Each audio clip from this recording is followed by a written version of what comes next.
Hey y'all, it's Amanda. Welcome back to the channel, and today we're going to talk all things Christmas books.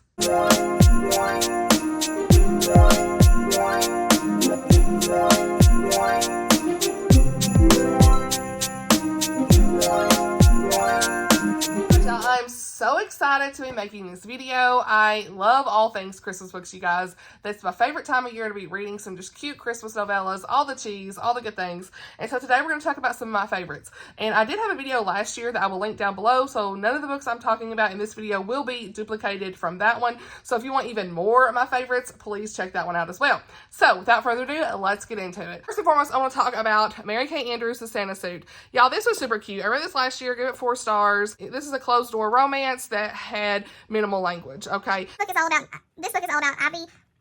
This book is all about newly divorced Ivy Perkins, and she has bought this new farmhouse, sight unseen, and she goes there to try to fix it up, have a new start, and all of those good things. But while she's there, she ends up finding this old Santa suit that actually has a note in the pocket that is from many years ago, and you can tell that the letter was from a child who was writing to Santa asking for their father to come home from the war. And so she ensues this big journey to find who owned this house before, what's their story, who had this Santa suit, did the father make it home, all of those good things. And along the way, she makes a lot of friends, has a little bit of a romance, helps out the local businesses with her marketing expertise. It is a good time, really feel good story that I really enjoyed.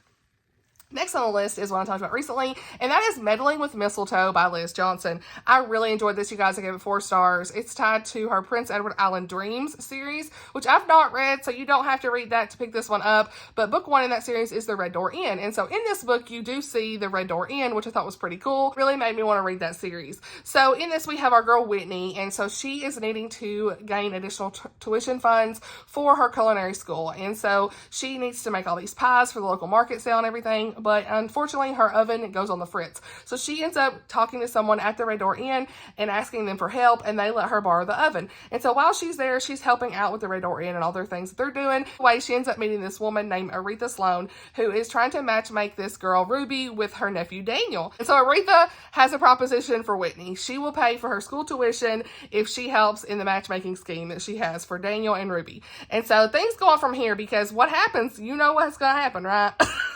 Ruby and Daniel, they ain't going together. And instead, we've got Whitney and Daniel who end up liking each other.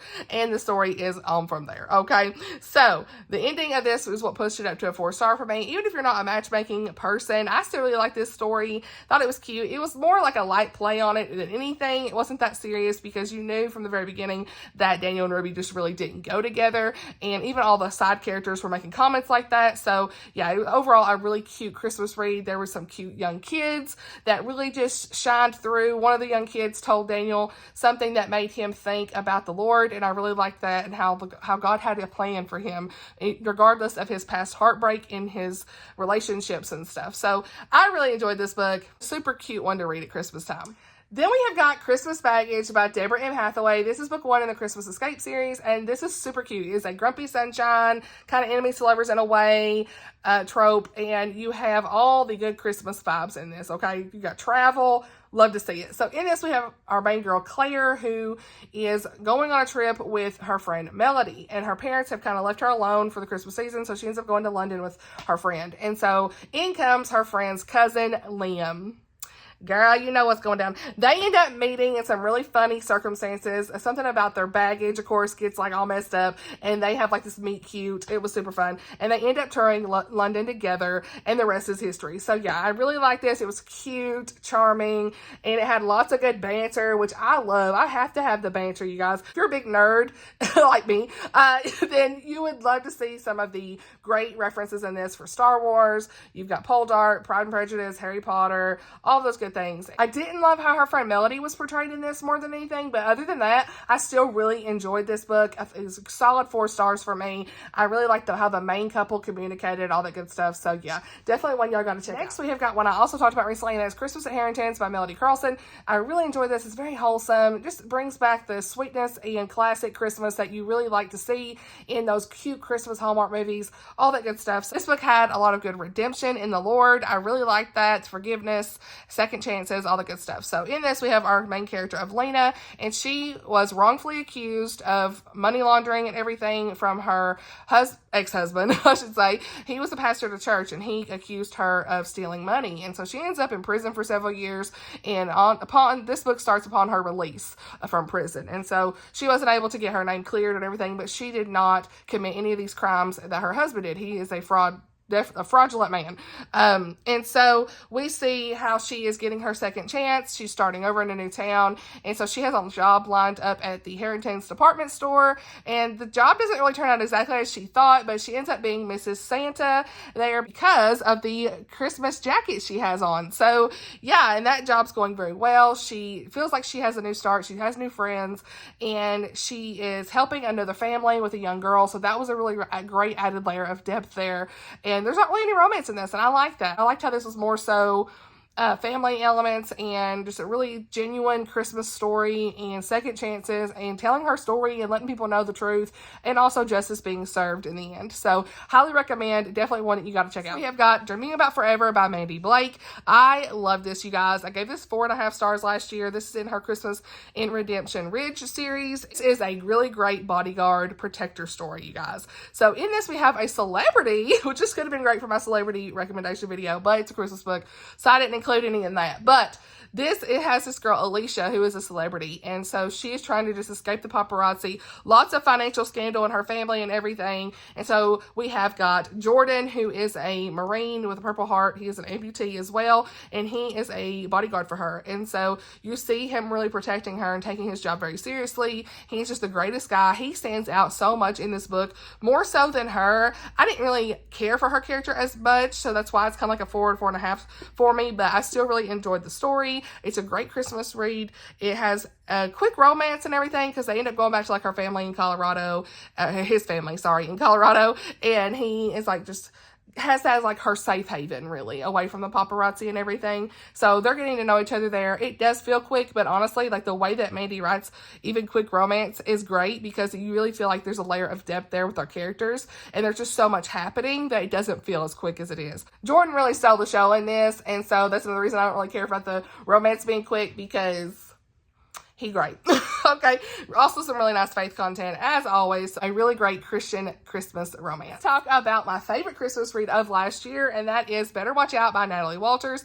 I love this book so much. I'm looking forward to if there's going to be more in this series, because it says it is a defenseman romantic holiday adventure. I would love to see more Christmas books from Natalie, because she wrote this so well. It had just the essence of Christmas from New York City, all of those things that people really love in New York City. You really got to feel like you were there. And so in this, we have our girl Franny Frost. She goes to New York City to visit, I think, her fiance, her boyfriend, something like that. And of course, things don't go so well. They end up breaking up. I think he had another girlfriend or something. Who knows? He was cheating on her. He was crazy. So she says peace out to him. Okay. And yet she doesn't want this to ruin her trip there. So she has a whole bucket list of things that she planned to do with him. Brother has a friend who is a former NHL defenseman turned protection agent. And so he is there with her, and they end up kind of navigating through New York City together, because he's like protecting her. Her brother doesn't want her like to be there by herself.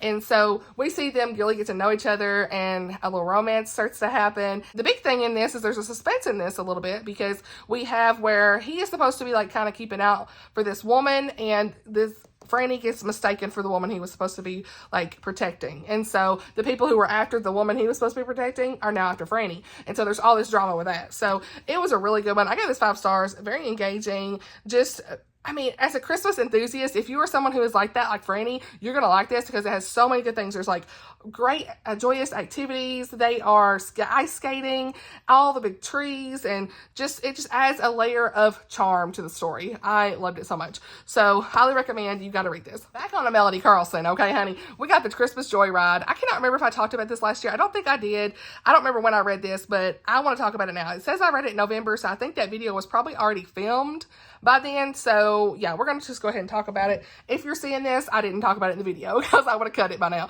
So anyway, this is another one of my favorite Christmas books from Melody Carlson. I give it 4 stars, because in this, again, the focus is not on romance. It's on this awesome grandmother who's wanting to take a ride across the country to her new, is it like her new what is it, retirement home. Yeah, I'm looking at my notes. New retirement home in Phoenix. And so you can see on the cover, they're on this RV trip and everything. So what was fun about this is our main woman, I should say, is 85 years old, and she does not disappoint with her humor, okay? She's got all this spunk and energy, and she is not going to be just basically going to this boring retirement home by herself. So she ends up going with her neighbor, Miranda, and they deck out this awesome RV, has all the Christmas decor, and they hit the road in the dead of winter, okay?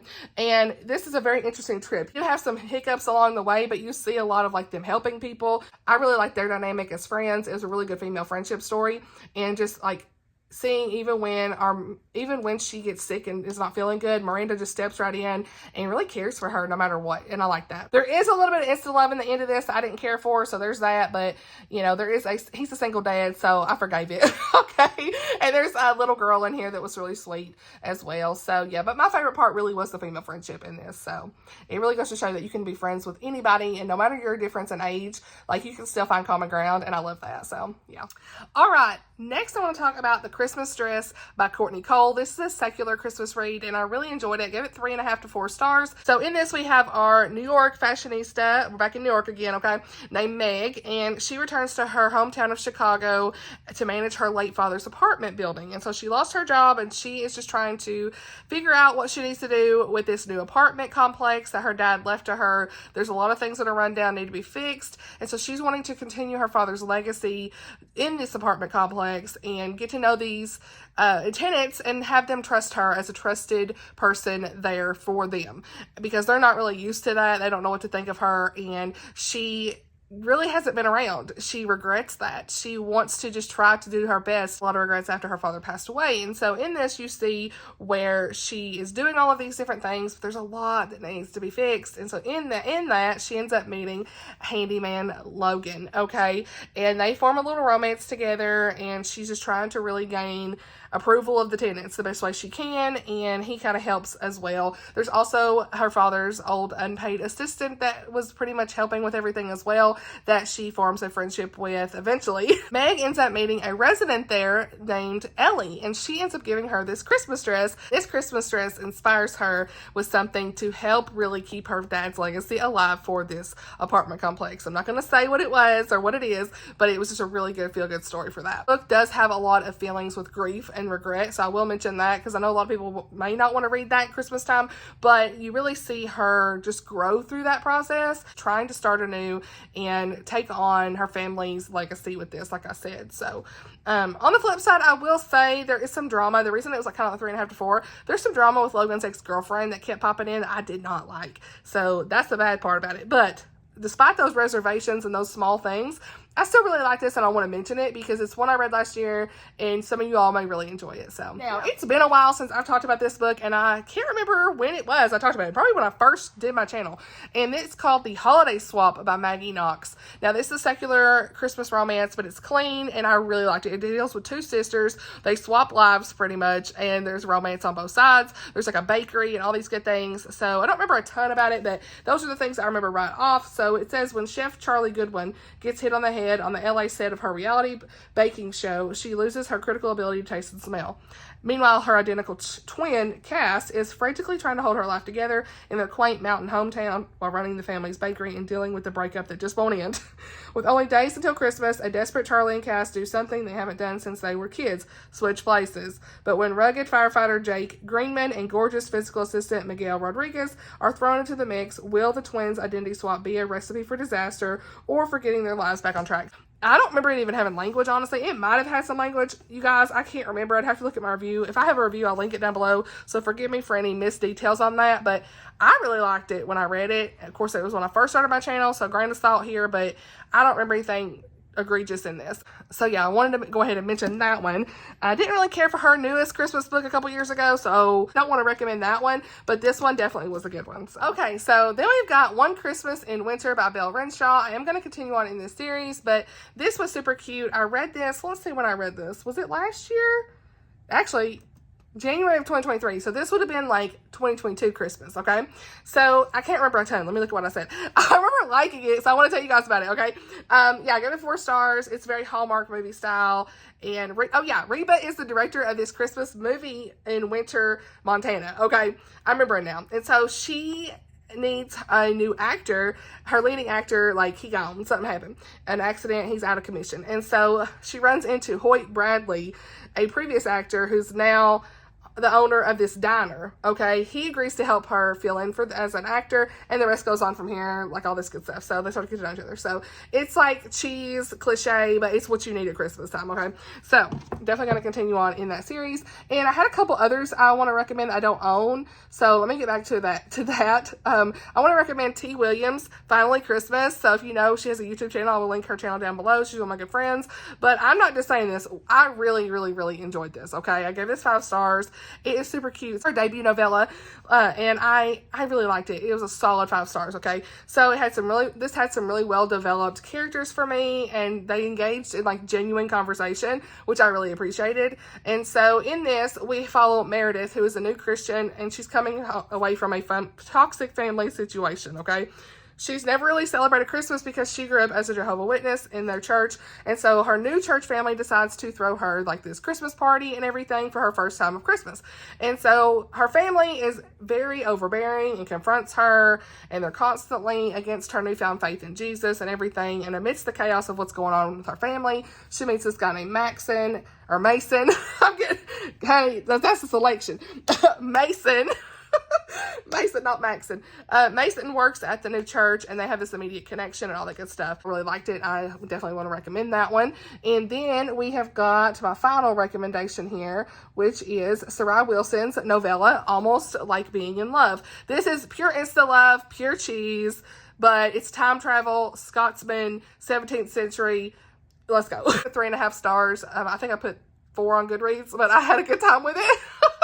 So this follows this American girl named Maren Kelly and her friend Penny, and they get lost in the Scottish Highlands, and they're caught in this blizzard, and then all of a sudden they're time travel back. Like, what? We're visiting there at the request of her mother, who was dying from cancer, and she wants her daughter to experience the magic of Christmas. And so they end up going, and they end up being rescued by a handsome 17th century Scotsman named Duncan Campbell. So Duncan and Maren, however you say her name, they end up having like this love at first sight thing going on. But yeah, I didn't understand the time jumps in this a lot. The time travel didn't make much sense.